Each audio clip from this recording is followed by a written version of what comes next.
Oke, ini adalah novel Robert Galbraith alias J.K. Rowling yang paling lama saya baca 1 tahun. Dan kemudian juga bisa dibilang mungkin ratingnya paling rendah. Kalau saya kasih rating di antara semua novelnya Robert Galbraith, ini yang paling rendah yang saya kasih ya. Selamat siang semua, selamat datang di kelas buku. Nama saya Ria dan kali ini saya akan bahas buku The Ink Black Heart karya Robert Galbraith alias J.K. Rowling. Oke, jadi suatu hari Robin itu dia didatengin oleh seorang perempuan namanya Eddie. Dia itu adalah pembuat kayak serial kartun gitu di YouTube. Nah, dia itu semacam diteror lah di dunia maya oleh seseorang. Kemudian si Robin waktu itu tidak menerima kasusnya gitu, karena pada saat itu biro detektif itu lagi penuh banget sama kasus-kasus, kekurangan tenaga juga, dan kemudian mereka nggak pernah lah menangani kasus perundungan dunia maya lah. Nah, beberapa saat kemudian Eddie ini meninggal dunia, dibunuh orang gitu. Itu sebenarnya premisi yang biasa banget ya kalau dalam cerita ada orang minta tolong terus tiba-tiba ternyata dia benar-benar mati dan akhirnya biro detektif itu memutuskan untuk menerima kasusnya gitu kan.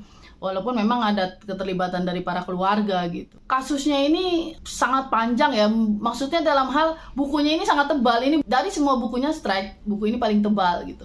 Saya mulai baca dan di situ saya mulai kesulitan. Ini heran banget, nggak pernah saya hadapi di buku-buku Robert Galbraith yang lain gitu. Padahal kalau bisa dibilang ini kan tentang dunia maya ya, apakah karena dengan dunia maya itu hingga susah gitu? Sebenarnya nggak juga, karena bisa dibilang ini buku yang kesekian lah. Yang pertama yang saya baca tentang penyelidikan dunia maya itu mungkin serial The Girl with the Dragon Tattoo ya, cewek yang punya tato naga gitu. Dia itu kan seorang hacker yang di-hire sama perusahaan gitu. Nah, itu aja saya lebih gampang untuk mencernanya dia gitu, kasus-kasusnya dia gitu, kasus pembunuhan yang akhirnya dia hadapi gitu. Kemudian ada lagi The Second Sister juga tentang dunia maya gitu kan. Terus ini gitu. Tapi ini tuh sulit sekali saya ikuti. Sampai akhirnya di suatu titik di mana saya menyerah dan akhirnya saya ya udahlah, saya baca aja tanpa saya mencoba untuk benar-benar ngerti apa sih maksudnya gitu. Jadi hanya ya menikmati jalan ceritanya gitu. Walaupun sebenarnya memang untuk karya-karya Robert Galbraith saya itu selalu lama untuk membaca, bukan karena sulit tapi karena saya senang gitu. Jadi saya benar-benar mengunyah pelan-pelan lah. Ini di novel detektif. Biasanya novel detektif itu adalah novel-novel yang dibacanya sangat cepat karena kita kan pengen tahu. Tapi kalau untuk Robert Galbraith, saya tidak mau cepet-cepet baca gitu. Saya pengen menikmati jalannya cerita gitu. Itu saya bilang kalau Agatha Christie itu kayak kita duduk di ruang tamu seseorang gitu. Jadi orang datang terus kemudian bercerita apa yang mau disampaikan itu secara ringkas, secara lugas, yang gampang, yang pokoknya yang penting hal-hal yang penting yang kita baca gitu di situ. Sementara kalau kita baca bukunya Robert Galbraith, itu kita kayak diajak ngobrol di ruang keluarga, yang kita bisa duduk di sofa.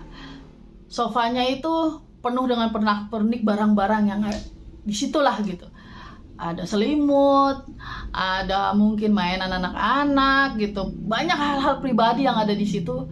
Kita mungkin jalan ke sofanya itu aja bisa nginjek-nginjek mainan anak-anak yang bikin kaki kita sakit gitu. Terus kita diajak ngobrol di situ. Diajak ngobrol di ruang keluarga, tentunya ngobrolnya asik lama gitu. Suatu hal yang sangat akrab gitu. Itulah kenapa kalau baca Agatha Christie itu tegang dan pengen cepet-cepet selesai, tapi kalau baca Robert Galbraith saya sangat menikmati gitu.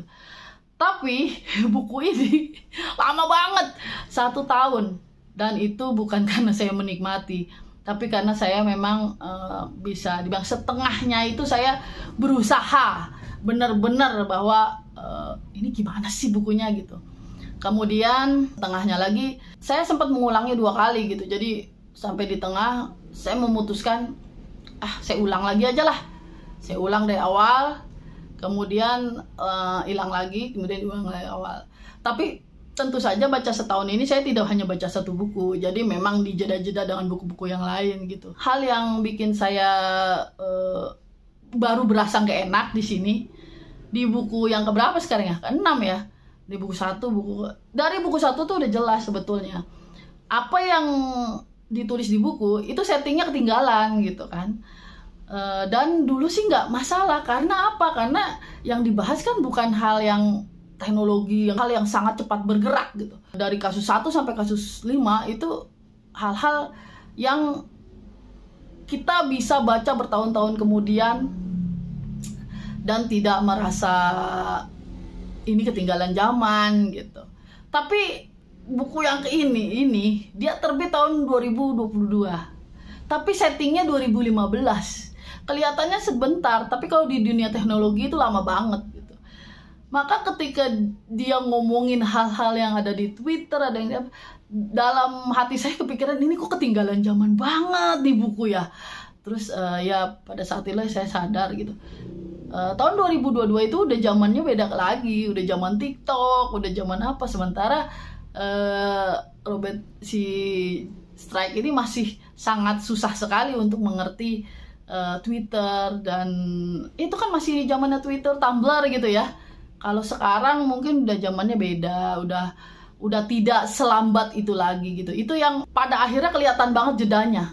Itu yang menurut saya jadi kelemahannya di buku ini gitu. Sehingga itu udah poin satu lagi, saya mulai merasa agak males gitu. Yang selanjutnya lagi terlalu banyak dialog. Dialog itu dalam bentuk chatting lagi gitu. Mungkin karena saya orangnya tidak terlalu suka sebuah karya yang kebanyakan dialognya.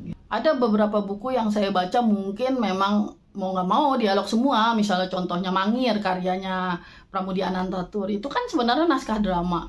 Sehingga itu semua dialog. Jadi buku tipis itu lama sekali saya baca karena bentuknya dialog. Nah di sini ini sebuah novel. Tapi karena dia menjelaskan atau dia memasukkan banyak sekali percakapan-percakapan, chatting-chatting yang itu bertingkat-tingkat ya, dari chatting yang umum, kemudian chatting khusus, kemudian ada lagi antar 2 orang dengan nama-nama tokoh yang ribet gitu, terus tiba-tiba dunia maya dan dunia nyata lagi. Akhirnya pada ujungnya saya lewat-lewatin aja itu chatting-chatting. Pada akhirnya ini adalah buku Robert Galbraith yang tidak bisa saya tebak siapa pelakunya. Saya bahkan tidak berusaha untuk menebak pada akhirnya karena sudah terlalu ribet dengan banyak hal di sini gitu. Ditambah juga dengan memang tahun kemarin banyak sekali buku yang saya baca, jadi dia banyak kejeda-jeda untuk hal-hal pribadi yang ada di dalam buku ini tentang kehidupannya Strike sama Robin yang kayaknya dibuat panas-panas dingin sama penulisnya. Saya mungkin lebih gregetannya karena mereka tuh susah move on aja gitu ke orang baru gitu, baik itu Strike maupun si Robin. Akhirnya itu dibuat panas-panas dingin terus gitu. Tahu apakah itu salah satu hal yang disukain penggemar gitu, penggemar suka banget dengan hubungan mereka berdua sehingga terus dilanjutkan oleh J.K. Rowling, atau memang J.K. Rowling pengen pengen kemudian membuat sesuatu yang spesial di antara mereka. Tapi menurut saya sih ini tuh udah berlebihan, udah sampai buku ke-6, udahlah gitu. Mau sampai di mana saya nggak tahu, masa sampai buku ke-10, buku ke-11 akan dilanjutkan seperti itu juga gitu kan, kayaknya nggak mungkin gitu. Sekarang lagi menunggu-nunggu lagi nih, menunggu serial Strike yang ada di HBO itu dilanjutkan ke kasus ini, karena kasus ini kan belum ada filmnya, belum ada episodenya. Ya saya pengen bisa lebih ngerti aja gitu. Biasanya kalau buku yang saya nggak ujung dapat siapa pelakunya udah dapet, kemudian saya nggak ngerti, biasanya saya ulang lagi. Nah ketika diulang lagi itu saya lebih menikmati karena di situ saya bisa lebih mengira-ngira nih apa yang membuat si Strike atau si Robin itu tahu gitu. Cuma untuk buku ini kayaknya saya menyerah aja gitu. Saya nggak mau ngulang lagi dari awal. Jadi ya saya menunggu filmnya aja, mudah-mudahan saya bisa lebih ngerti dengan baca filmnya. Oke, sampai di sini pembahasan buku kali ini.